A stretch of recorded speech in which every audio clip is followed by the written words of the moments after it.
Shalom saudara terkasih, sangat berbahagia dapat berjumpa dan bersekutu dengan Anda para pendengar. Ibrani 5 ayat 14, tetapi makanan keras adalah untuk orang-orang dewasa yang karena mempunyai panca indera yang terlatih untuk membedakan yang baik daripada yang jahat.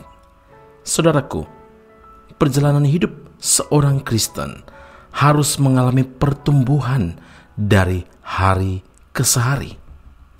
Sebagaimana seorang bayi yang dilahirkan bukan sekedar menjadi bayi yang lucu, yang cute selama bertahun-tahun, tapi pada saatnya ia akan berkembang menjadi anak yang sehat, yang cerdas, masuk ke jenjang pendidikan dan akhirnya menjadi seorang dewasa yang mandiri. Begitu juga sebagai orang Kristen, kita tidak hanya berhenti sebatas percaya kepada Kristus saja.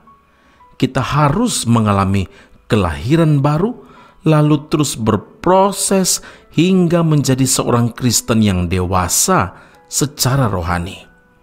Itulah kehendak Tuhan bagi kita. 2 Petrus 3 ayat 18, Rasul Petrus menasihatkan, bertumbuhlah dalam kasih karunia dan dalam pengenalan akan Tuhan dan Juru Selamat kita, Yesus Kristus, agar supaya kamu berdiri teguh sebagai orang-orang yang dewasa dan berkeyakinan penuh dengan segala hal yang dikehendaki Allah. Kolose 4 ayat 12. Apa yang dimaksud dengan dewasa rohani? Saudara, dewasa rohani berarti menjadi serupa dengan Kristus dalam hal karakter. Jadi setiap orang percaya harus punya perubahan hidup. Salah satunya dalam hal karakter yang semakin menyerupai karakter Kristus. Sudahkah karakter Kristus ada dan menjadi bagian dalam hidup kita sehari-hari, saudara?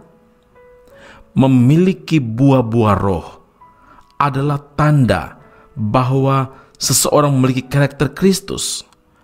Kasih, sukacita, damai sejahtera, kesabaran, kemurahan, kebaikan, kesetiaan, kelemah lembutan, dan penguasaan diri. Saudara, dewasa rohani juga berarti mengerti apa yang menjadi kehendak Tuhan dan mau melakukan dengan taat. Kita bukan hanya sekedar pakar, sekedar mahir dan paham akan isi Alkitab, tapi perbuatan dan tindakan kita juga harus benar-benar selaras dengan firman Tuhan. Perlu kita ketahui, saudara, bahwa kedewasaan rohani itu tidak terjadi secara otomatis, tetapi merupakan sebuah proses yang memerlukan sebuah kedisiplinan dari kita. Oleh karena itu, latihlah dirimu beribadah. Latihan badani terbatas gunanya, tetapi ibadah itu berguna dalam segala hal karena mengandung janji baik untuk hidup ini maupun untuk hidup yang akan datang. 1 Timotius 4 ayat 7 dan 8. Jangan sekali-kali menjauhkan diri dari pertemuan-pertemuan ibadah, karena kedewasaan rohani tidak terjadi secara instan, tetapi sebuah proses. Saudara, mempelai Kristus adalah orang-orang Kristen yang dewasa secara rohani. Amin. Mari kita berdoa. Bapa Surgawi, terima kasih Tuhan Yesus, terima kasih Roh Allah yang kudus untuk firman yang Engkau nyatakan kepada kami, yang merupakan isi hati Tuhan yang Engkau singkapkan kepada kami. Engkau inginkan kami bukan hanya mengerti tentang firman-Mu, tetapi kami hidup menyerupai karakter Kristus. Artinya kami harus sudah hidup baru, dan kami harus memastikan bahwa kehidupan yang berproses ini, yang berproses untuk menyerupai karakter Kristus ini, harus memiliki buah-buah roh sebagai tanda bahwa kami memiliki karakter Kristus.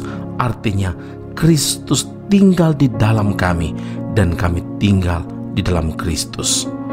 Kami tidak dapat menjadi sempurna, tetapi kami tetap berusaha untuk selalu melakukan firman-Mu, dan kami tahu kehadiran Tuhan, pertolongan dalam kehidupan kami, dalam iring akan Tuhan, dalam proses pembentukan menjadi manusia dewasa secara rohani, itu akan memampukan kami, menyempurnakan kami hidup berkenan kepada Tuhan. Terima kasih Bapa di surga. Kami berdoa, kuatkan dan teguhkan iman kami, biar kami tidak menyerah dalam proses yang Tuhan izinkan ini, tapi kami bertahan sampai kepada kesudahannya. Kami menikmati segala kasih dan karunia daripada Tuhan. Puji, hormat, kemuliaan bagi Allah yang hidup. Dalam Kristus Yesus Tuhan dan Juru Selamat kami berdoa dan mengucap syukur kepada Bapa di surga. Haleluya. Tuhan Yesus memberkati Anda sampai